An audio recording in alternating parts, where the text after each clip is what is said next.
Hello, everyone. Welcome to the fourth episode of the Hip Drop Podcast. Today, we have a very, very, very interesting episode as we are doing our 2025-2026 NFL predictions today. We're going to pick every division winner, all 7 playoff teams in each conference, our predicted playoff bracket, as well as our award winners. And before we get into the interesting stuff, we're going to talk about something that's arguably even more interesting because anyone can make predictions, but it's not every day that a bona fide superstar gets traded for multiple first-round picks. And that player happened to be Micah Parsons. And this has been a story that's been around for months now. The Cowboys hadn't paid him, and he was eligible for a brand new contract basically in March 2024, the first day of the 2024 league year. And they just hadn't paid him. We know the Cowboys like to dawdle. They like to delay their contract extensions. And it just got to the point where Jerry Jones kind of soured the relationship with Micah Parsons, which is a shame because he grew up a Cowboy fan. So him saying he doesn't want to play for the team, that actually does matter a lot. It's not like he grew up an Eagles fan where he's like, I'm not emotionally attached to the organization. He grew up rooting for the team and he wanted out. And we thought with Myles Garrett that maybe like after asking out, like if they pay him, like he'll get over it. Turns out that wasn't the case. And who knows whether he was serious about wanting out of Dallas and no amount of money would have done it, or that the Cowboys just didn't want to pay him and the Green Bay Packers did. So to go over the full trade, it's pretty simple. Micah Parsons to the Green Bay Packers signing a 5-year contract at, I believe, $47 million per season with a ton of guaranteed money. But going back to the Cowboys is 2 first-round picks. I assume that's 2026 and 2027. I assume there are no conditions on those picks, as well as Kenny Clark. Kenny Clark has been in the NFL since 2016. He was a first-round pick, defensive tackle out of UCLA. Had a really, really strong career his first 5 or so years. Last couple of years has kind of taken a step back. PFF, I think, gave him a grade of 60.0, which is perfectly average or replacement level. Mm-hmm. And if he's that exact same player, he's pretty much he's negligible. And I assume the bigger reason he was moved was just for cap reasons, just to get his base salary off the books to make it easier to take in Parsons. But we're going to spend a few minutes talking about it, but Owen, what do you think of that move? Wow, I was shocked. I got to tell you, I was surprised because I am firmly in the camp of nothing usually really ever happens in these trade requests. We saw Terry McLaurin staying in Washington. We saw Trey Hendrickson staying in Cincinnati, at least for this year. We saw with Myles Garrett, as you brought up, staying in Cleveland. So I was of the firm belief to the very end that Micah Parsons would be a Dallas Cowboy this season, and they'd probably sign the contract on the bus on the way to Philadelphia a week from today. By the way, opening night, 1 week from today, Cowboys playing the game. That should be interesting. But I cannot believe this happened. And from a team in the Packers where Brian Gutekunst has faced criticism for not being in the past for not taking the big swing, especially when Aaron Rodgers was there. They had opportunities to add a superstar caliber player either via trade or free agency, and they kind of shied away from it. They're we're good with what we have, and he faced criticism for that. But this has been by far the biggest splash he's ever made in his tenure there, and I think they clearly won this trade. 2 first-round picks for a player of Micah Parsons' caliber, I think is perfectly reasonable. The Packers hope, you'd think that those are late first-round picks. And if you look, they have not drafted particularly well in the first round anyway. So those picks, honestly, are expendable for a guy who I think you could argue is a top 5 player in the NFL, regardless of position. I'd make that case. And then Kenny Clark, look, he's been a really good player, but he's 29, turns 30 soon. He's an interior defensive lineman, and he's been kind of, like you said, last year was not good.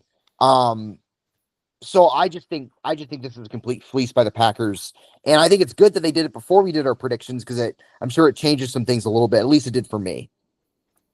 Yeah, I agree, and I think a lot of people might view 2 first round picks as a lot. I don't really think about it like that. Like you said, these are going to be late picks, and I'm not one of those guys who's well, the Cowboys are going to use those picks to maybe draft a player that's as good as Parsons. I don't necessarily view it like that.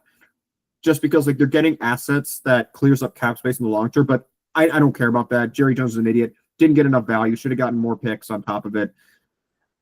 I think for the Packers, the Packers were one of the teams where it made sense to do it. They had some financial flexibility. They weren't flush with cash, but they had enough to where you could make room for Micah Parsons. I don't think the Chiefs should have done it because I just didn't think they had the long-term cap space. But the Packers were one of the teams where it made sense to make a move like this because. Yeah. Parsons, if you're going to trade for Parsons, you had to be a team that with this trade it brought you into the Super Bowl contender bubble. It didn't make any sense for like a non-contending or borderline playoff team to do this. Like, I don't think the Cardinals should have brought him in. I just didn't. Kyler Murray's just too big of a question mark to make a move like that. We're like, oh, we're trading 2 future first-round picks, and we don't know if Kyler Murray's going to be the quarterback next year. And maybe if he played like 2021 Kyler over the first half of that year, it would have made sense. But the Packers, it did. The Packers have the complete roster where with a superstar, you can make a genuine argument, a valid argument that this is one of the 5 best teams in the NFL, and they're probably one of like 5 or 6 or 7 teams capable of winning the Super Bowl. And the Packers have pretty much a complete roster. They don't have a ton of holes, if any, but the one thing they were lacking, they just didn't have any star power. Like, Yeah. it's kind of like if you're a big NHL fan, like the Minnesota Wild teams like 10 years ago were like, wow, they have like no holes. They're like really complete. They're really deep. The problem is they just didn't have any difference makers. And that's probably the Packers. Like, they have a lot of really good players, but like no one you're really terrified of. Like Xavier McKinney was probably the best player on that defense. And all due respect to Xavier McKinney, he's awesome. He's not a true like game-changing player. And it's really hard to be that for a safety, but like if McKinney is the best player on your defense, you could have a good defense, but not a great defense. But now you got a 1-2 punch of Parsons rushing the passer, McKinney manning the deep zone. I think this is a great move for the Packers. I think this moves them into a Super Bowl contending window. We'll see how it plays out. The Packers open up their season a week and a half at home against the Detroit Lions, and I think I'll check their schedule. I'm pretty sure the Packers are in Dallas. I think it's week 5. Yeah, week 4, Sunday Night Football. 4. They play the Yep. Yeah, they're in Dallas against the Cowboys. So that obviously that should be interesting. A revenge game for Micah Parsons. And look, we got to talk about Jerry Jones here because Cowboys fans, I think this is the last straw with them for Jerry Jones at this point. And I just don't see how this works out for Dallas at all. And we'll get to our predictions here, but like with the Cowboys with Micah Parsons, you look at them, you can make a decent argument for them to be like a solid team. Like I don't know anymore, man. Like I mean, I don't want to spoil anything, but Jerry Jones, it finally bit him in the ass. Like he got it done with CeeDee Lamb and Dak Prescott literally the day of their opener last year. And like I figured like, yeah, he'll just procrastinate again and he'll get it done with Micah Parsons at the last minute again. But you know, it didn't happen. He traded him for pretty much I mean 2 first round picks is not nothing, but that's all. You know what I mean? Like it's crazy. He's 26 years old. He's firmly in his prime. Yeah, like Jerry Jones is not a popular figure in Dallas and hasn't been for a while, to be honest. Yeah, this is going to be a trade that's I don't think there's any way to win this trade for Dallas unless they somehow luck into getting another defensive superstar that paid off immediately like Micah Parsons did. Because for those who don't remember, Micah was drafted kind of as an off-ball linebacker that got converted to pass rusher, similar to kind of like Jalen Walker and what Abdul Carter was. And then he paid off immediately. He wasn't a top 10 pick, so it's not like he was viewed as some like bona fide superstar. Yeah. Like can't miss prospect like Abdul Carter. He was like a legitimate top 15 prospect. He was really good, but he immediately was a superstar. And unless the Cowboys can get that magic again, it's going to be really hard to win that trade. Or another way they can win the trade is they get a couple decent players with this, but then with the money they opened up, they're going to have about $41 million in cap space, which they're going to roll over and then give themselves a decent amount of money down the road. If they could rebuild the team quickly and still put together a relatively complete defense, then I could see them winning it. Or you make an argument for saying, hey, we didn't get screwed here, but that's not a likely scenario. I'm not going to sit here betting on it, but I don't know if you have any final thoughts, but if you want to move on to our predictions, we could do so now. Let's do it, yeah. Okay, so what we're going to do... Cool. Yeah, I don't. Cool. Excellent. So what we're going to do is we're going to go division by division. We are going to start with Owen. We'll actually let you pick. Do you want to go the AFC first, NFC first, or do you just want to do all East divisions first? So let's do the AFC East, NFC East, then do the 2 Norths, then the 2 South, and the 2 West. Or you just want to go like AFC first, then NFC second? How do you want to do it? Let's do East. Let's do the East, the Norths, the Souths, and the Wests. Excellent. Okay. So we're going to start with the NFC East because I want to do the AFC West last because that's one of the more intriguing divisions. We're going to start with the NFC East, and I'm not going to go over the teams, the divisions. I'm just going to go over my picks. I will go first, and then I'll let you go. I'll let you go first. Next division. In I don't know if do you want to go first to fourth or fourth to first?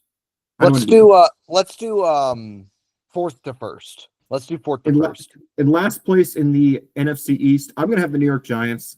Maybe a tiny bit surprising given how the Dallas Cowboys are trying to tank it seems, but doing the worst tank ever. I just think this is they're in a really tough division. They're just in a tough conference. Their schedule's not super easy for a team that finished last place and had the second worst schedule the second worst record last year. If you look at their first few games, like they're not really winnable unless you count the Cowboys. The Cowboys is probably their only winnable game the first 4 weeks. Just too bad. And then next up is the Dallas Cowboys. I originally had them winning the division until they made the Parsons trade. I'm like, no, they're not going to do anything. They're not going to make the playoffs. So I have the Cowboys finishing third. Second place, I have the Philadelphia Eagles. And obviously, first place is the Washington Commanders. Main thinking is I just don't know if Nick Sirianni can keep it together for 2 years in a row. And also, there hasn't been a repeat division winner in I was waiting for it. Who knows how long? Everyone thought the Eagles were going to repeat in 2023, and it looked like they were when they started 10-1, but just collapsed down the stretch. So just to recap: Giants, Cowboys, Eagles, Commanders, worst to first. Owen, what say you? Okay. I mean, the NFC East curse is alive and real. We'll see if that sticks on this year. So in fourth place, I also have the Giants. I think they're better than last year, but I just think they're too limited in too many important areas. Like quarterback, I mean, Russell Wilson is better, but I don't know if he's good enough. I think they're like a frisky 7-10 team. So that's my prediction for them. And third, I have the Cowboys. I had them at 9-8 before the trade, barely missing the playoffs. Now I have them at 8-9. So I have a 1-game difference.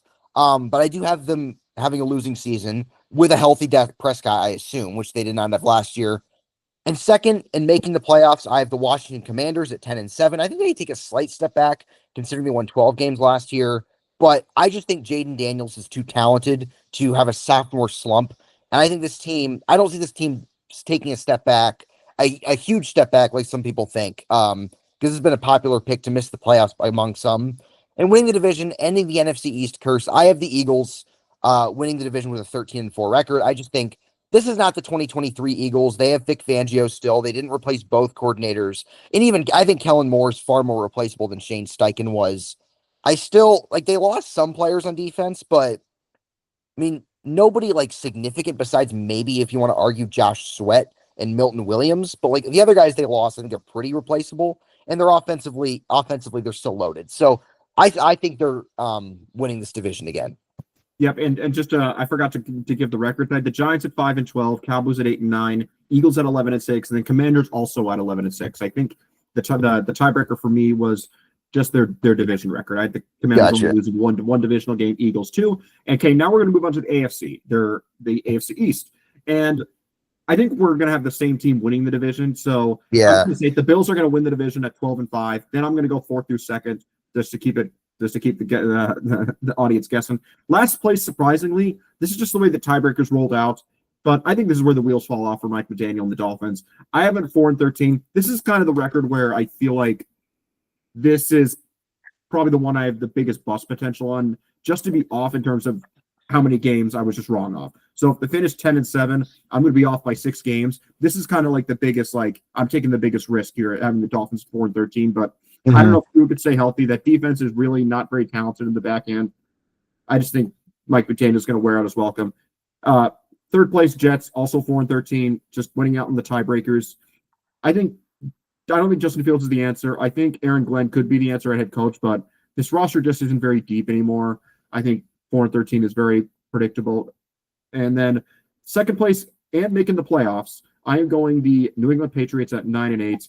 I think if Drake May could take the step forward that Patriots fans are hoping, this could be a team that competes for the playoffs now that they have an adult head coach in Mike Vrabel. All righty. So we actually have the same exact order. I have the Dolphins also in last place. I have them at 5-12. I have them winning one more game, but everything leads to this team just being an absolute dog shit this year. Their secondary might be the worst in football. Even if I'm not a huge Tua guy when he's healthy, but he's at least a capable starter. If he gets hurt, like he does almost every year, they're screwed because their backups are Zach Wilson and Quinn Ewers. Their offensive line is still not good. And yeah, I just don't have good vibes for them. I have the Jets at 7-10. I think they're frisky. I just don't believe in Fields enough. And I think I think they'll win more games than they did last year, just because I think they'll be better coached, especially defensively. But yeah, just they're not good enough at quarterback or its receiver outside of Garrett Wilson to really compete for a playoff spot, in my opinion. In second, barely missing the playoffs, I have the Patriots also at 9-8.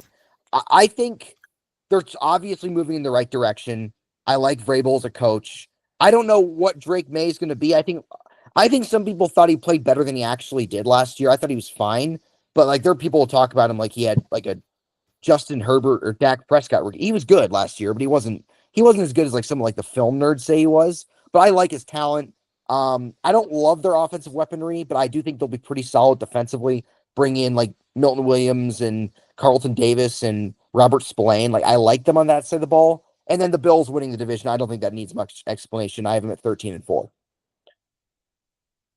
Yeah, that makes a lot of sense. I mean, if the Bills don't win this division this year, the only reason is Josh Allen missed one too many games. Yeah. There's I don't see a path for anyone else to win this division. I honestly don't see a path to the playoffs for the Jets, and the Dolphins are one of the more higher variance teams in the NFL. That makes a lot of sense. Now we're going to move on to the NFC North, and this is probably one of the 2 or 3 most intriguing divisions in the league. There's just this division is just loaded. And even the last place team, I think we're both going to have the same team finishing fourth. The team that I have finishing fourth is the Chicago Bears at 7-10. I just don't know if Caleb Williams will just become the processor. I don't know if Ben Johnson's going to truly be like this boy wonder head coach.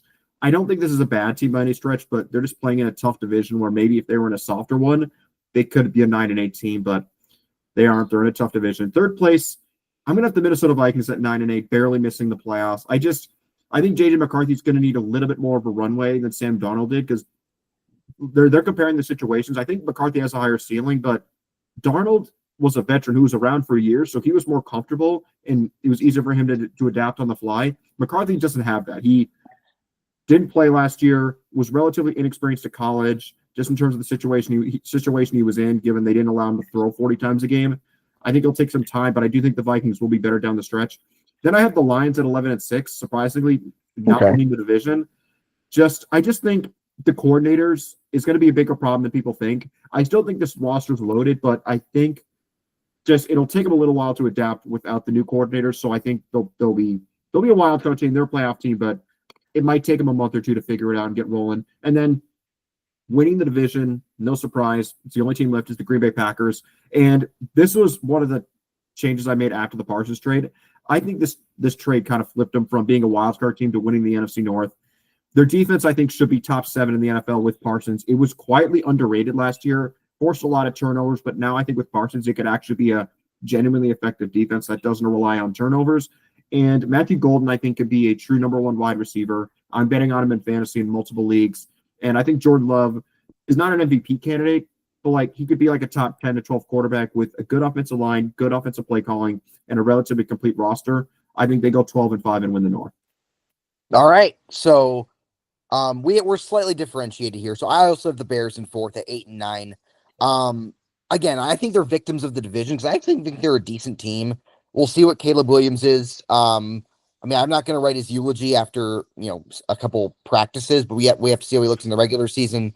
And then their offensive tackle situation is not great. Their interior is better. Their offensive tackles are not spectacular. And I just think the other 3 teams in the division have a better track record. Like, I mean, they're just better than they are at this point. So that's where it is.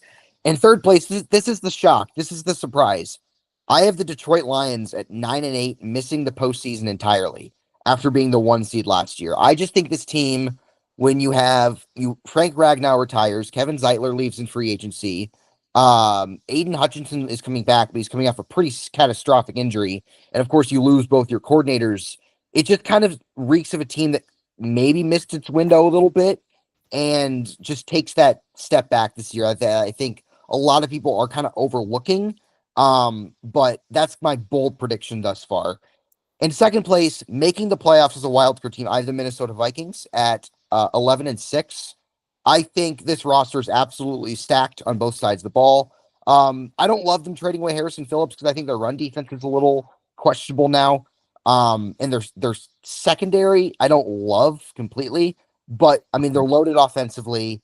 I don't know what JJ McCarthy is going to be, but I just think if he can execute the offense at a high level, this team should be pretty good. and back in the playoffs and winning the division. I actually had this team winning the division before this trade. I feel more confident in it now. I have the Packers at 12-5. I just think like you said at the beginning, they finally have like a true star on their team, which was what was really holding me back from thinking higher of them. I think their defense could be legitimately great. I don't like their corners that much, but the rest of the defense I think is very good. Their offense, I think, is the one that I have some questions about still. Like the receivers, I don't really love any of them. We'll see what Matthew Golden is. And Jordan Love, I actually like Jordan Love. I think I'm pretty high on him. And I think he's gonna have a big year. But like I have more confidence in their defense, their offense. With that being said, I think they win this division. I think this trade takes them over the top. Yeah, and to be honest, when I first did my game by game predictions, I had the Lions missing the playoffs too. I had them going like 9-8 and missing the playoffs, but I just my brain was like, nah, they're gonna make the playoffs, and so I ended up giving them a couple more games and then flipped last second from first to second after the Parsons trade. So yeah, we largely agree. I think fourth and first place we're on the same page, but I think we just disagree which 14+ win team from last year is gonna fall out. But let's move on to let's move on to the AFC North, which I think I'm pretty much chalk when it comes to the placement. Fourth place, Cleveland Browns, 4-13. 4 wins might be too much, but I think maybe Myles Garrett will carry him to 1 or 2 wins they don't deserve. Third place, I'm going to go with the Pittsburgh Steelers, 9-8, missing the playoffs. I don't believe in Aaron Rodgers enough to carry him to a playoff spot in a pretty deep conference. The second, I'm going to have the Cincinnati Bengals. They are going to make the playoffs, in my opinion, at 9-8. Tiebreakers do fall their way this time, unlike last year. And then the Baltimore Ravens, I think they're going to be the number 2 seed in the AFC, and will finish 12-5. I have some questions whether the Lamar can play as well last year, because Lamar Jackson was pretty much perfect last year. Like he was. Like arguably his 2 worst games of the seasons were at Kansas City in week 1 and then at Pittsburgh. And the Ravens and Steelers always have like a rock fight, so I'm not surprised that he struggled in that game to a little bit. But other than that, he played very well in every other game. I just think he's kind of due for 1 or 2 stinkers this year where they lose, and it's probably because Lamar didn't play that well. But overall, I still think he's a great quarterback. I think the Ravens still have a loaded roster, but I think 12-5 is about right for them this year. All right, so we have the same order, but like different visions for these teams. On fourth, I have the Browns at 5-12. I think maybe they're a little better. That's a little too many wins, but I don't know. I feel like Stefanski's a good enough coach. I think maybe Flacco is 1 or 2 good games where like they win a couple games they shouldn't. But obviously a team that's not very good. And third, I have the Steelers at 10-7, but making the playoffs. I think this is a 3 playoff team division. This is the playoff team I feel least confident about, because I trusted an Aaron Rodgers led team last year to win the AFC East and go to the AFC Championship game, and we all saw how that turned out. So, however, this is not the Jets. They have stability at head coach, front office, and I just think they're a better run organization. So I think the chances of being a solid team are higher. And second, also at 10-7, winning a tiebreaker and getting a wild card spot is the Cincinnati Bengals. I think the defense is going to be rancid, but I do think Joe Burrow and company will carry them to some wins. I don't think they're a great team. I don't by no means think they're a contender, but I do think they get back to the postseason this year. And winning the division with a 12-5 record, just like you said, is the Baltimore Ravens, which is the record they had last year. I think a big problem for them last year was their defense was really bad the first half of the season, but like I think they got more continuity in Zach Orr's system, where I think, and they're also very talented on that side of the ball. Frankly, I think they'll get rolling earlier on. But again, I think their offense will regress a little bit just because it was so efficient last year. But obviously, I still think this is clearly, as long as Lamar is healthy, the best team in this division. Yep. We're pretty much on the same page. You're a little bit higher on the middle class team, on the non-Baltimore teams than I am. But again, same order. Yeah. That's all that really matters in the end, although you did have the Steelers making the playoffs. So I did. Okay, next up, we're going to move on to the NFC South. And this is probably the least interesting division in the NFL. It's not totally uninteresting, but like I think we're going to have basically the same 2 teams finishing 4th and 3rd, but we'll see. Last place, not surprisingly, I think they're going to be the worst team in football. That is the Tampa Bay. No, I'm kidding. New Orleans Saints at 3-14. They just announced Spencer Rattler as their quarterback. I think he has some potential, but not with this current team around him. Not going to do much. Third place, I have the Carolina Panthers at 6-11. I just still think that defense isn't very talented, even though they did spend a lot of money there. Bryce Young, if he could like truly reach his potential with Teneroll and McMillan, that could change things. But I still think they're a 6-11 team. They're just too many teams that are much better than them. So I have them at 6 wins. Third place, I originally had this team in the playoffs, but I just decided against it. And that is the Atlanta Falcons. I had them going 9-8 and missing the playoffs. It's going to be really dependent on Jalen Walker and James Pierce. If those two pass rushers can play very well in their rookie years, that could change things, because that's really the one, like, their biggest flaw last year, other than Kirk Cousins, was they just couldn't generate enough of a pass rush. So if those two could really reach their potential, that changes things. First place, I have the Tampa Bay Buccaneers. Not only that, I have them as the number 1 seed in the NFC. I think this is a year a surprise team gets a number 1 seed, and I think that is the Tampa Bay Buccaneers. Wow. They're not a perfect team by any stretch, but I think a lot of it is kind of lining up in their favor. I think that that defense is pretty good. Could probably use another top-tier cover corner, so if a couple of their rookies hit, then I think that could be really good. Tristan Wirfs is hurt, but that offensive line is still really good outside of him, and I think Emeka Egbuka is going to be really strong this year. Mike Evans is still there. Bucky Irving, I think, is a star, and I don't think the loss of Liam Cohen is really going to change that much, but I think Baker Mayfield's in for a very strong season. I'm going out on a limb here, having them at the number 1 seed in the NFC, but I'm a bold guy. What can I say? All right, so you had Bucks, Falcons, Panthers, Saints. My brother in Christ, that is the same order I have. 4th, I had the Saints. I'm going out on a limb. I'm doing it. I'm picking them to go 0-17. I think we're going to have the first 0-17 team this year. Like I said, as you mentioned, they finally announced their week 1 starter. It is Spencer Rattler and not Tyler Shuck. I just think this is the worst roster in football, and I think Kellen Moore, I don't trust as a head coach. In 3rd, I have the Panthers at 7-10. I actually like their offense a little bit. I mean, I don't care that they traded Adam Thielen. I just think he's kind of washed up at this point. He's not bad, but he's not, I don't think it moves the needle that much. But I think their defense is terrible. And I do think Bryce Young is a solid quarterback, or could be a solid quarterback. I haven't seen enough yet to make that statement. So I think they'll improve a little bit, but they're obviously not good yet. In 2nd place, I have the Falcons. Similar to you, I have them at 9-8 and barely missing the postseason. I actually like their pieces offensively. I think, obviously Bijan Robinson is a stud. I think Drake London's one of the more underrated receivers in the NFL. Penix, I don't know. I mean, he started 3 games. I thought it looked pretty solid in them last year, but it's obviously a small sample size. But I do have questions about them defensively. I know they have those 2 rookies, but it feels like the Falcons really have struggled defensively every year. And I don't trust Raheem Morris enough to say this team's a playoff team. I just think he has too many flaws as a game manager.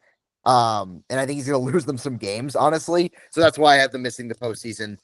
And winning the division, similar to you, I have the Bucks. I have them at 11-6. They've won the division every year Baker Mayfield has been there. And I just think they're clearly the best roster here. I think they improved their defense. Their secondary was not great last year, which is kind of what held them down. They have really good weapons offensively. They have, Bucky Irving. They have a good offensive line, although Tristan Wirfs will be out to start the year, which is not ideal. And of course, I think Mayfield's, by far and away the best quarterback in the division. I think this is pretty easy for me.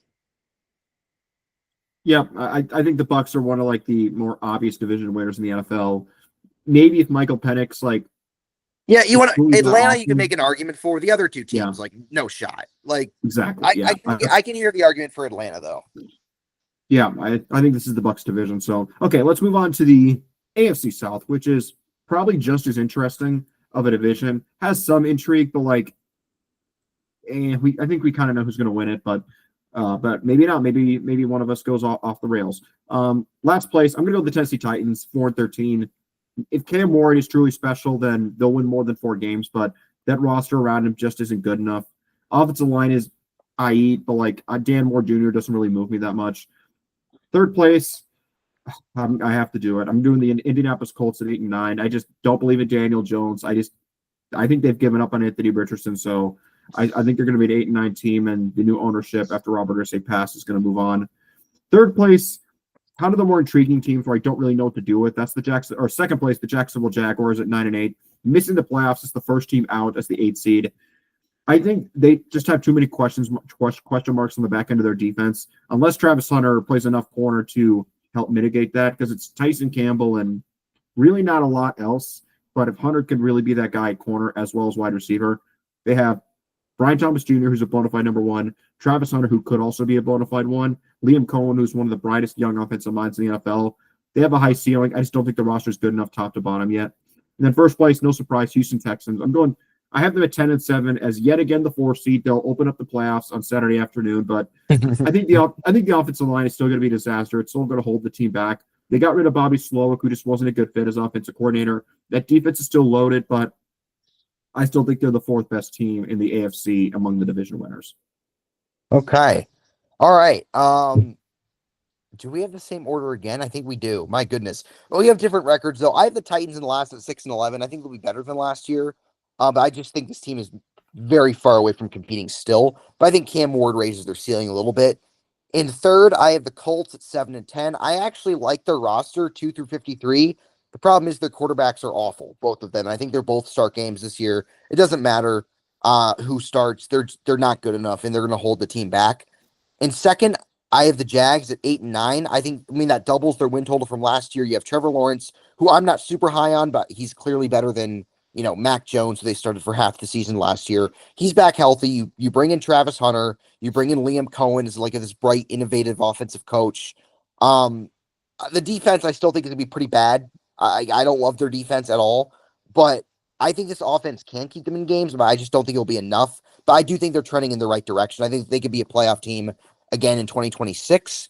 And then winning the division, I have the Texans at 11-6. I actually think this roster is really good outside of the offensive line. Like, I think their defense is awesome. With you have Hunter and Anderson on the outside. You have Stingley and Lassiter at corner. You have Petrie back there. Like, this is a pretty talented defensive unit. And then you at receivers. I mean, obviously, it's Stroud.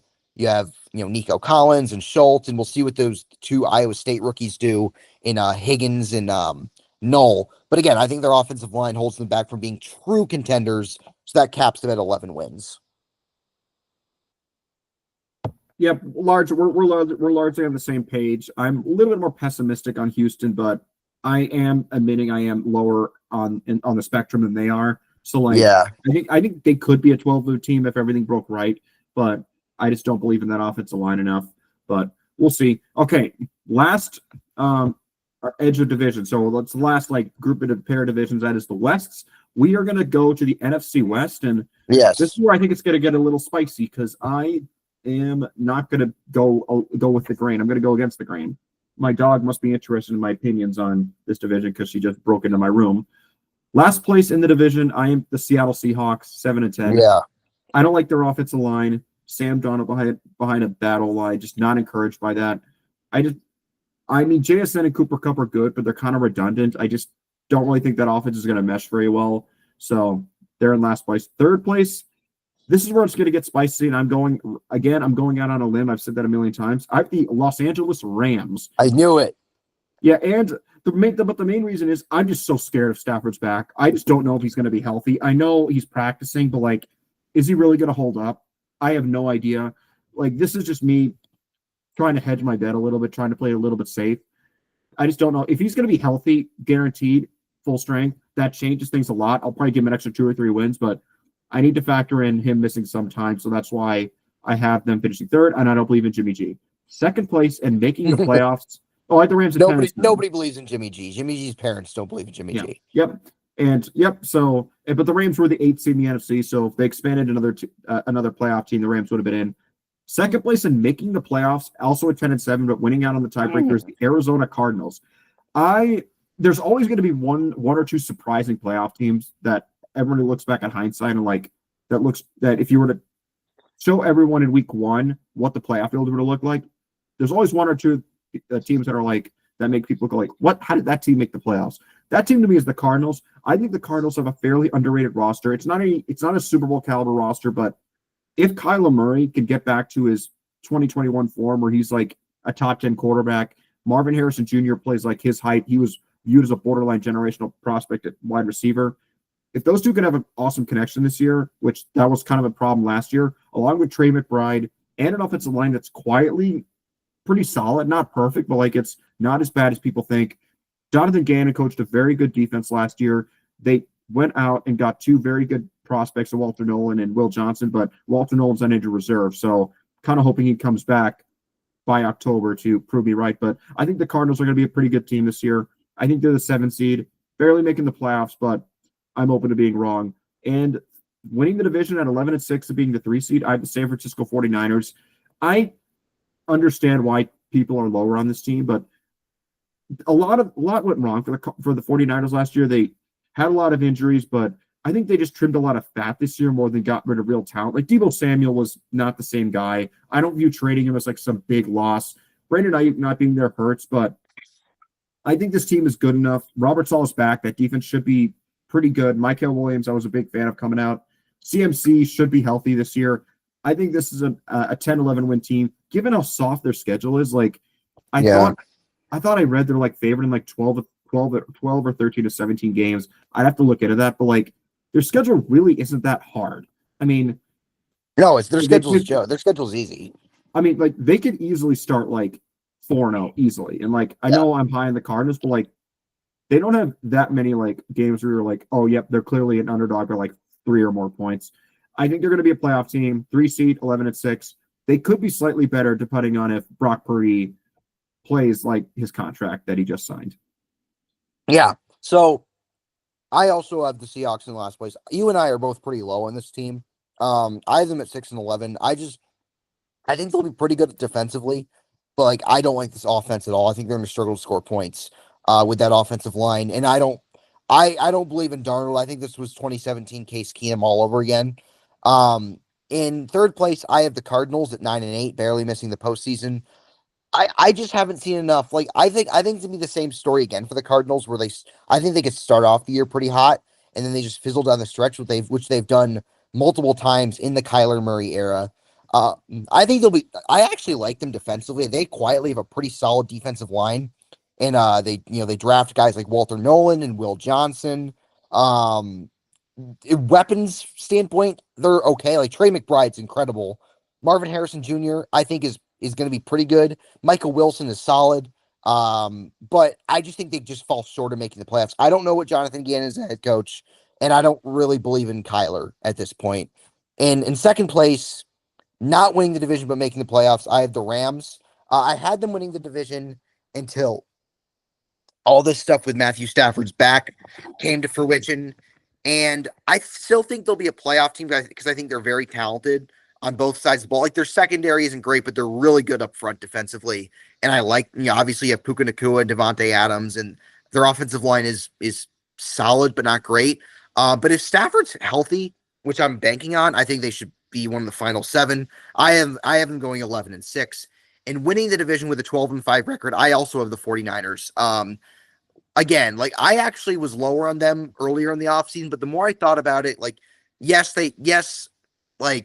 they are getting up there in age, but this roster does still have a lot of talented players. They're coming back from a really kind of cursed season. You bring back Robert Saleh instead of Nick Sorensen. That's a massive upgrade.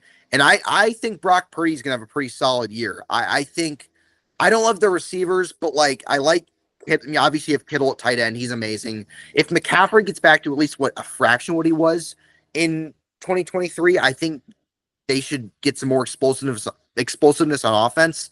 I don't know, man. I just think this team is kind of flying under the radar. Like I believe in the coach. I like the quarterback more than most people do. And I think the defense, despite like not having a ton of guys, big names outside of Warner and Bosa, I think will be a top 10 unit again. Yep, I'm actually surprised we agreed on the Rams not finishing first in the division. I think they're a popular pick for first in that division, but like they were until the Stafford back thing happened. I have them making the playoffs still, but that kind of like, and I didn't want to go full chalk. I didn't want to pick every division winner from last year winning it this year. So I had a team in the Niners that was last in that division last year, winning it again this year. Yep, and also, I think something people always forget is that there's always a team that goes from first to fourth, or very regularly that happens. I think it's just way too obvious with the Niners. It's almost so obvious that like I don't want to pick it because like it just makes too much sense. Because I don't think that team was as bad as their record last year. No, they were not. Start.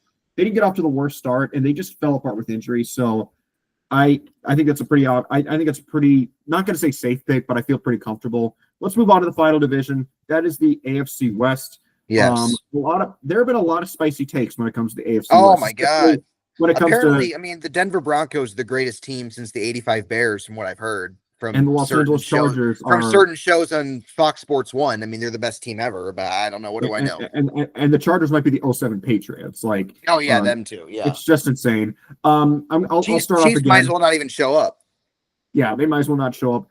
Fourth place, I have the Las Vegas Raiders. Not too surprising, but I had the record at 5-12, and I kind of like think that's a little low. So like I might give them an extra win or two, but like when I just look at it, that defense is so bad, and I don't know if Geno Smith is good enough to carry a bad defense that like maybe they have to rely on Ashton Genty to go nuts. And I don't think Genty has been super impressive this preseason. Not a bust, but like not like 6th overall pick worthy, but maybe he'll prove me wrong once the playoffs start. Third place, I'm gonna go the Los Angeles Chargers.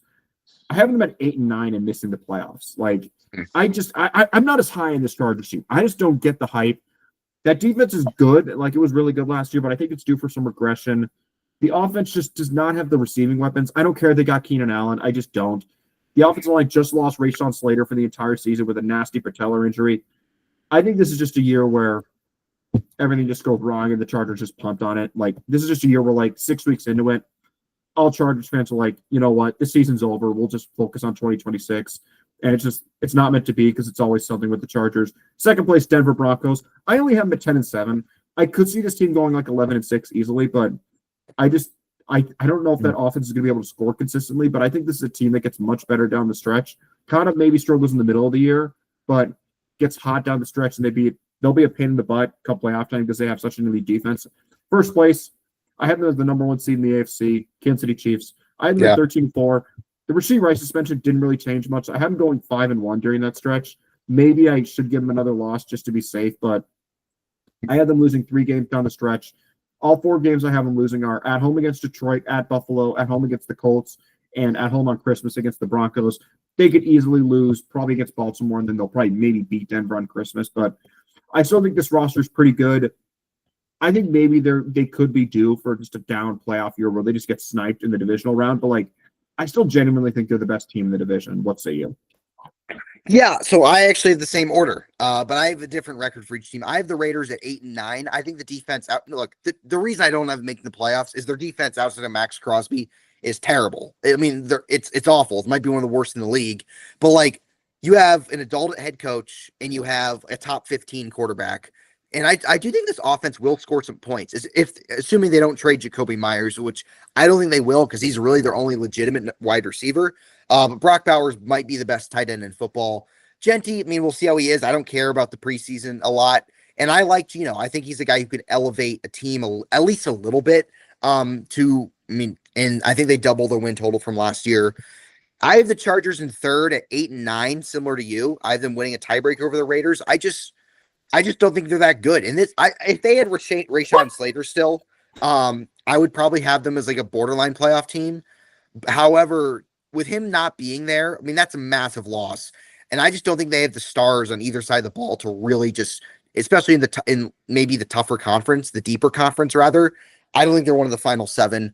I have the Broncos at 11-6 making the playoffs. I think this defense could be legitimately awesome. I have questions about them offensively. I still have some questions about Bo Nix. But I do think Sean Payton is the coach to help maximize his talents. And then winning the division, despite what some people might say on certain TV shows, it's still the Chiefs division. I have them at 13-4.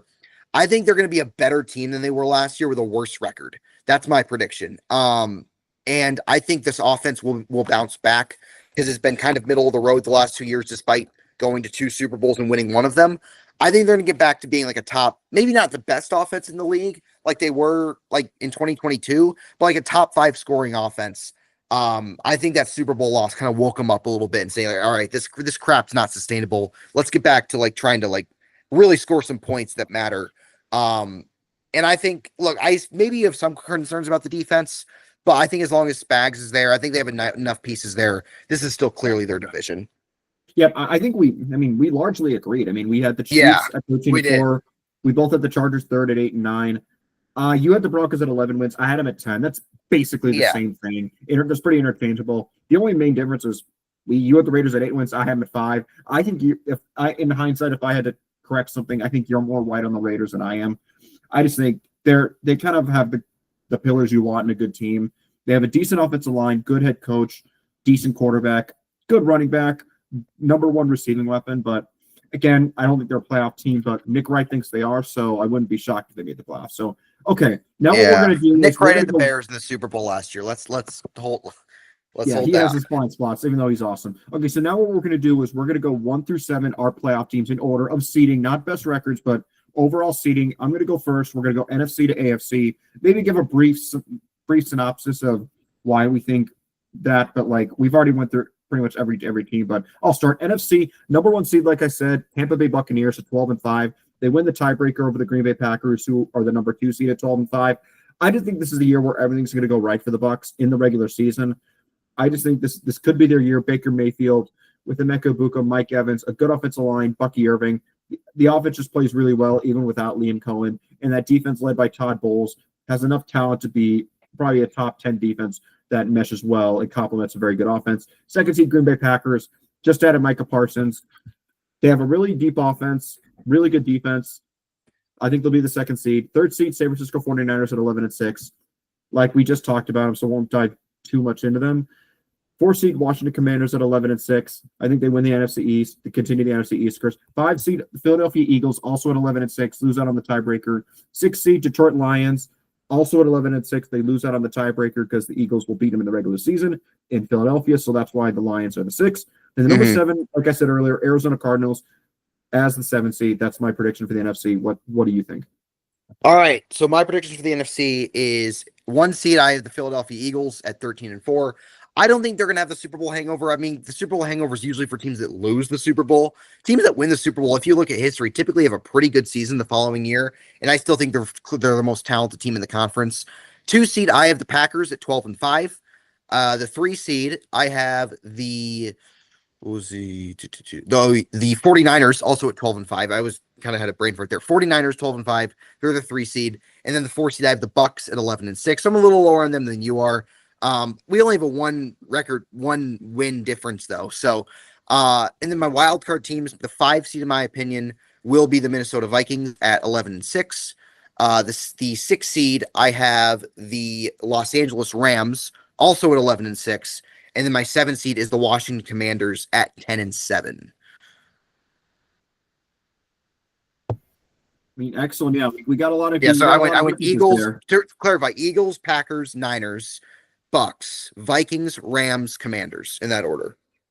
Yep, I went Bucks, Packers, Niners, Commanders, Eagles, Lions, Cardinals. So a little bit of a difference, but I think we got like 6 of the 7 same playoff teams. So you had the Lions and the Cardinals. I had the Rams and the Vikings. That was the big difference. That was the 5 of 7. 5 of 7. Yep. Yeah. 5. Okay. Yep. There we go. Let's move on to the AFC. Number 1 seed to 7 seed. Kansas City Chiefs 13-4. Just discussed them. I still think they're going to be a good team. Whether that'll translate to playoff success, we will see. 2 seed Baltimore Ravens at 12-5. 3 seed Buffalo Bills also 12-5. I think the Ravens win the Week 1 matchup. That's why I have Baltimore 2. 4 seed Texans 10-7. Just pencil them in. It seems like they're always the 4 seed. 5 seed Denver Broncos at 10-7. 6 seed New England Patriots at 9-8. I think if Drake May could be really good, that team could take a big step forward and win a couple tiebreakers. Because turns out I have 4 teams in the AFC at 9-8, with 2 of them making the playoffs, 2 of them missing. So a lot of tiebreakers working out for them. So sorry, Jacksonville and Pittsburgh fans, you lost out on the tiebreaker. Should have won more conference games. And then 7 seed, I have the Cincinnati Bengals. What they would have been last year if the Chiefs would have beat the Broncos in that Week 18 game where they laid down and just rested all their starters. So what do you think, Owen? Where do we disagree? All right. I think I have some agreements, some disagreements. So I actually have the Bills as the 1 seed at 13-4. I think they're going to have a really strong regular season again, and I think they're going to beat up on their division opponents like they always do. I have the Chiefs as the 2 seed, also at 13-4. So they don't get a first round bye this year. I have the Ravens as the 3 seed again at 12-5, and I have the Texans as the 4 seed at 11-6. So some similarities there that you had the Chiefs 1, Ravens 2, Bills 3. I have Bills 1, Chiefs 2, Ravens 3. And my wildcard teams, I have the Broncos as the 5 seed at 11-6. The 6 seed, I have the Cincinnati Bengals at 10-7. And then the 7 seed, I have the Pittsburgh Steelers also at 10-7. And then getting baptized by the Chiefs in the wildcard round. So their annual wildcard baptism will be once again be occurring this year, just with Aaron Rodgers under center. So I guess that's fun. But yeah, so I have, in order to rehash, Bills 1, Chiefs 2, Ravens 3, Texans 4, Broncos 5, Bengals 6, Steelers 7. Yep, and we have the same wild card matchup, which will probably be the first playoff game. So Chiefs 1, Ravens 2, Bills 3, Texans 4, Broncos 5, Patriots 6, Bengals 7. And yeah, so let's just go into the playoff bracket. We'll just do rapid fire. I'll start with the NFC. Wild card weekend. I have the Commanders beating the Eagles at home. I just think this is going to be a year where I think the Commanders get their revenge. Jane Daniels carries them to victory in a hard-fought battle. Then Cardinals at the Packers. Kyler Murray in January Lambeau. That's pretty obvious. Give me the Packers. And then I have the Lions at the 49ers. Give me the 49ers. Divisional round, Commanders at the Bucks. I think the Bucks get the revenge for last year's wild card game that was closer than people realize, despite the Commanders going to the NFC Championship game and blowing out the 1 seed. Then it's the 49ers at the Packers. 49ers seem to own the Packers, especially in the playoffs. I think the Packers are going to get it done. I just think Micah Parsons is going to be the difference. And then NFC Championship game, Packers at the Bucks. And the Packers are going to get their revenge on the Bucks for the 2020 NFC Championship game. And the Packers will go to the Super Bowl. I think the Packers were like one of my main Super Bowl picks last year. I think I may have been I don't think I was wrong just early. I think Parsons is the main difference. I think if Jordan Love can get back to second half of the year 2023, Jordan Love and Parsons is Micah Parsons, that team could be really, really good. And so, Owen, how do you think the NFC is going to play out? So in the wild card, my 2-7 matchup is the Packers, and it's the Packers and the Commanders. They'll give me the Packers in that game. My 3-6 matchup is the Niners and the Rams, a divisional matchup. Give me the Niners. My 4-5 matchup is the Bucks and the Vikings. Give me the Vikings in that game. So divisional round, I have Eagles, Vikings, and then I have Packers. I don't have it in front of Packers, Niners. So give me the Packers over the Niners. Brock Purdy and Lambeau in cold weather. Like Brock Purdy has not played well in inclement weather throughout his career, so I think that doesn't change in this game. And then Eagles, Vikings. Give me the Eagles winning that game at home against effectively a rookie quarterback in a hostile environment. In my NFC Championship game, I have the Eagles and the Packers in Philadelphia. It was the Eagles. And I don't want to pick the same team as you. With that said, I'm going to stick with the Eagles. I don't feel super confident about it. I think they win the game. I think it's a very close game. I still think they have the slightly better team. And I think they go to their 3rd Super Bowl in 4 years, their 2nd Super Bowl in a row. So yeah, I think the Eagles win the NFC again. But I feel less confident about that than I did, 3 hours ago, or however long ago the trade was. Yeah. No, I feel you. I feel you 100%. Okay, let's move on to the AFC. In the 4-5 matchup, Broncos at Texans, which will be played at 4:30 Eastern on Saturday, first Saturday of the playoffs. Unless there was a Friday game. I thought they were going to add a Friday playoff game this year. But if they do, I'm rioting the NFL office. Exactly, but hopefully not. I have the Broncos beating the Texans. I think CJ Stroud's better than Bo Nix, but I just don't believe in that Houston offensive line, and that Denver defensive line could cause problems. And the Broncos do have the secondary to cover enough to basically complement that great pass rush. And I just think Sean Payton could outcoach DeMeco Ryans. In a one-game setting, it's kind of tough. If they played 10 times, I might pick Houston more, but I think if they're going to play in one game, I'll take the better defense against the weak offensive line. We just saw how that played out in the Super Bowl. So give me Denver. And then the 7-2 Bengals at Ravens. Could be probably one of the best games of the playoffs, despite being in the wild card round. I'm going to go with the Ravens. It seems like Lamar Jackson always beats the Ravens, but I just think the Ravens have the much better defense. That'll be the difference, but that Bengals offense could be good enough to beat anyone any day. And then the 6-3 matchup, Patriots-Bills. Not going to go the same way as the 2021-2022 matchup where Josh Allen was, quote, perfect, according to Tony Romo, but still, give me the Bills. And then in the divisional round, Broncos at the Chiefs. Sorry, Bo Nix, you're not going to go to the AFC Championship game. Give me the Chiefs. And then in the 3-2 matchup, the Bills at the Ravens, so the inverse of last year. I'm going to go with the Ravens this time. They're at home. I think the Ravens have the better roster. I think Lamar Jackson and Josh Allen are equals, but I think Baltimore is the better roster and they're at home, so I'm not going to overthink it. AFC Championship game, Ravens at Chiefs. This was really close, but I'm going to go with the Chiefs here. I think this offense for the Chiefs is going to be much more explosive than it was in 2023 when they last played, and I think that'll be the main difference. I think if this is the same offense as last year, I genuinely do think Baltimore will win this game, but I just think this offense will get back to its normal standard. And by normal, I just mean 2022, where it's capable of scoring 35 on anybody, but it's more like consistent and more predictable, and it's less turnover prone, less explosive, but still consistent and can get their explosive plays. That's I think will be enough. And I have the Chiefs and Packers meeting in the Super Bowl. What do you think? Alrighty, so my AFC predictions. So the 1 seed. Oh, the playoff predictions. We already did the seedings. So 2-7 matchup, Chiefs Steelers. We all know Chiefs will win by 40. 3-6 matchup, the Ravens and the Bengals. Those games are always shootouts. But as you said, as you alluded to, Lamar Jackson is 10-1 against the Bengals in his career. I think that continues. I don't see how the Bengals defense stops him, and the Ravens win that game. 4-5 Texans Broncos. Like you said, guaranteed to start the playoffs. Give me the Broncos in the game. I think they're the better overall team. So that would have the Bills and the Broncos in the division round, a rematch of last year's wild card game. I think it's a little closer than that game. I still think the Bills win rather comfortably to host the AFC Championship game for the first time since 1993. And then in the 2-3 matchup, the Chiefs and the Ravens and Arrowhead, give me the Chiefs in that game. Lamar Jackson has only beaten the Chiefs once in his career. That was week 2 of 2021. I think they're the better team. They're obviously more buttoned up in playoff games, and I think they get it done here. And then once again, we have Bills Chiefs part 1,000 in the AFC Championship game. I think they finally do it.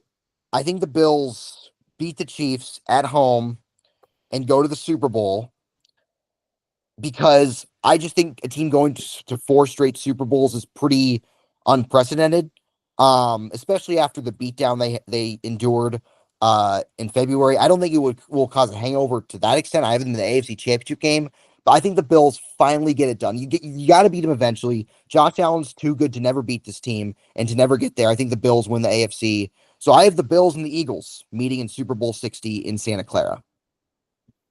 Yeah, so we're wrong. I mean, we disagree, not wrong, but we disagree. We each have 4.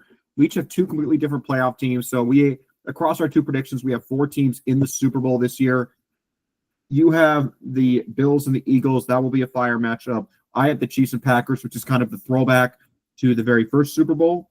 And I think I will go with the Kansas City Chiefs. I just can't help myself. I'm a Chiefs fan, so I'm a little bit biased, but I do think this is a team that cares about winning and doesn't care about being relevant.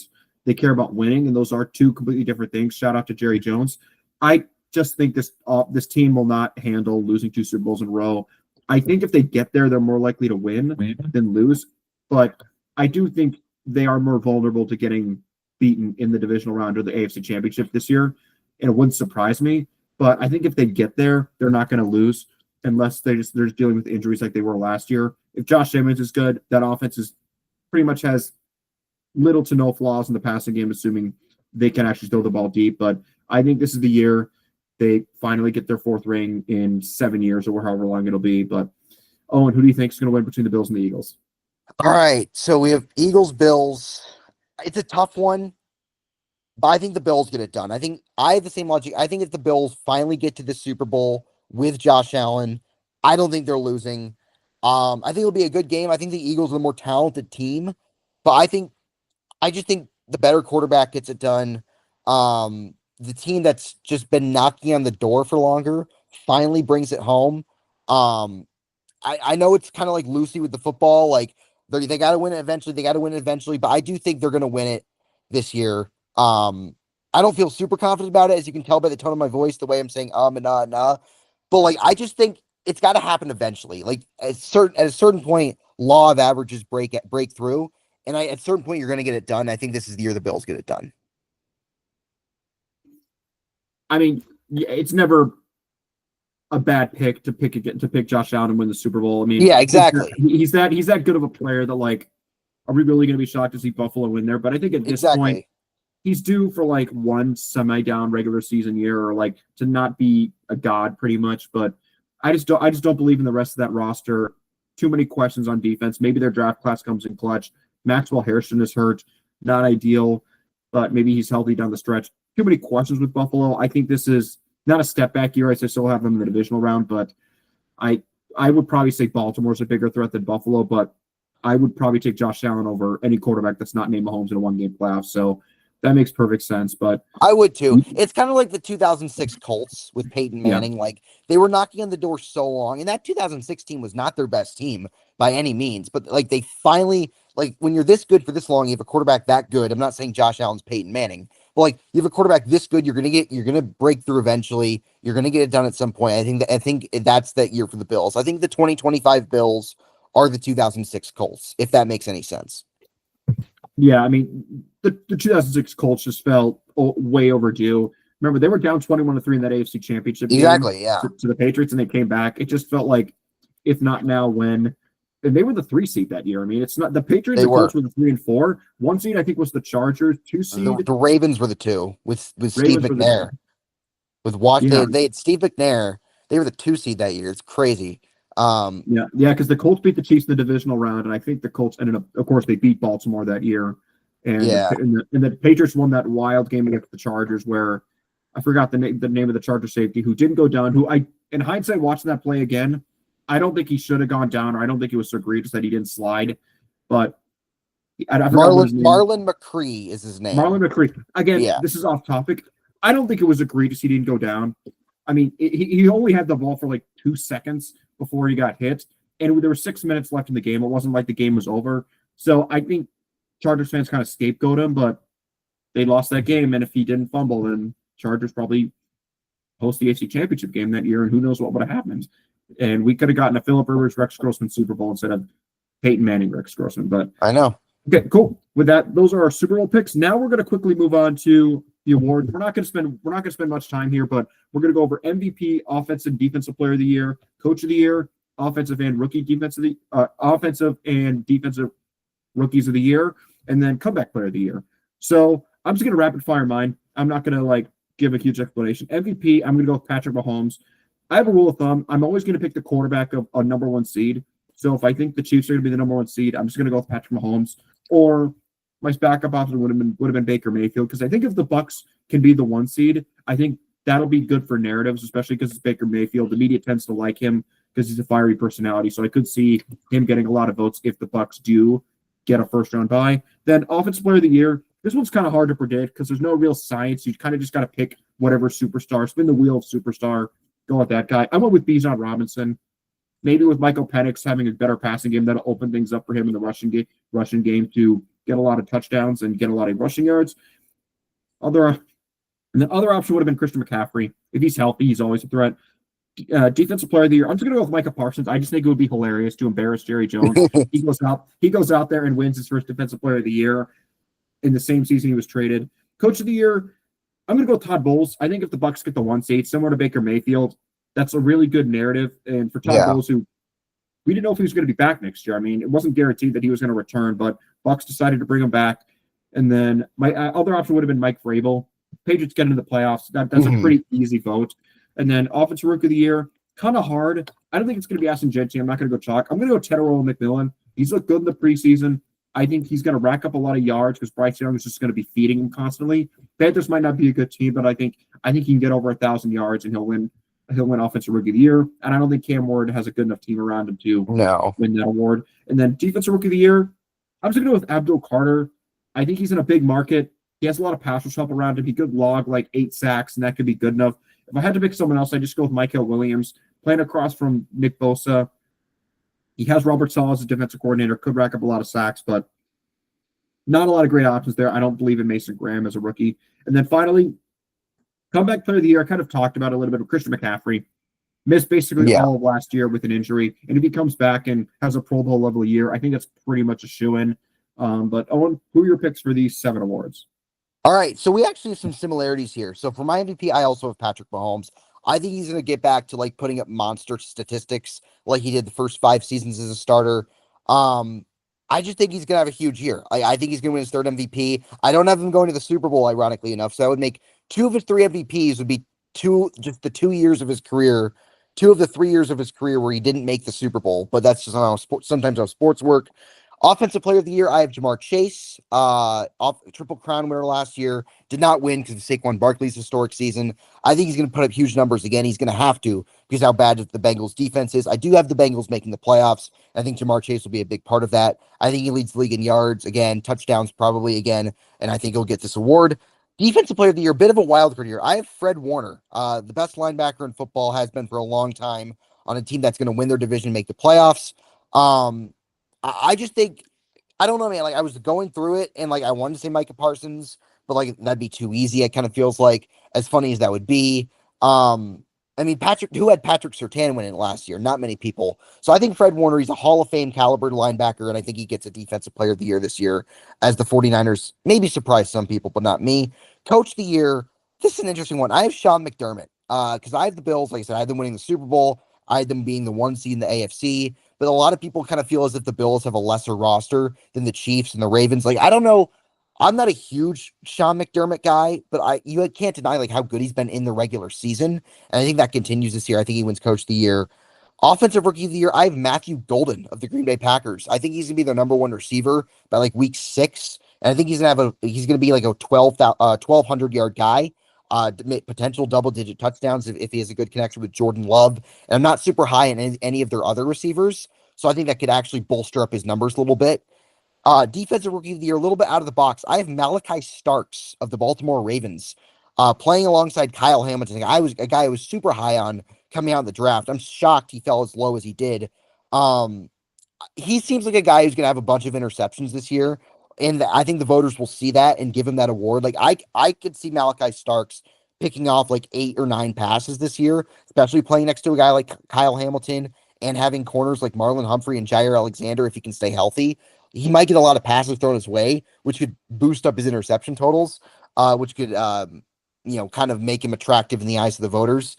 And then comeback player of the year, same as you, I have Christian McCaffrey. Played in just 3 games last year. He's an older running back, but like if he comes back to at least a Pro Bowl level, I couldn't think there wasn't really any other players who high profile players coming off serious injuries, like no quarterbacks that I thought of. And then like there was, and I don't want to give comeback player of the year to a guy who is coming back from being bad, like they did to Joe Flacco a couple years ago. So I'm going to go with Christian McCaffrey as well. Yep. So I think pretty similar. I mean, given how awards have so many other options, like division winners, there's only 4 that can win per division. Mm-hmm.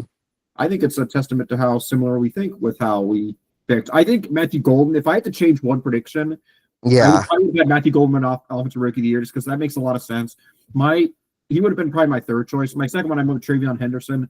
I think he could be really explosive in an ascending Patriots offense. So that's probably the one rookie award I would probably, or the one award I'm probably least confident in, along with defensive rookie of the year. But those awards tend to be very, very hard to predict. But I mean, Abdul Carter, he's borderline generational talent, so I can't say that we regret that pick. But okay, so if there's nothing else we want to talk about, those were our 2025-2026 NFL predictions, as well as a little bit about the huge NFL trade with Micah Parsons going from Dallas to Green Bay.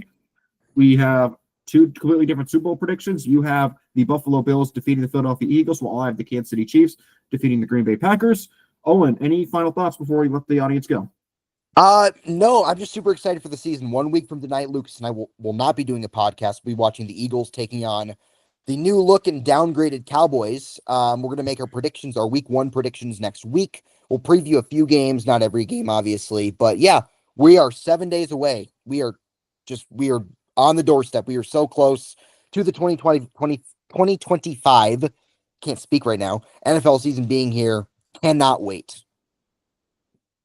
Excellent. Have a wonderful Thursday, everyone.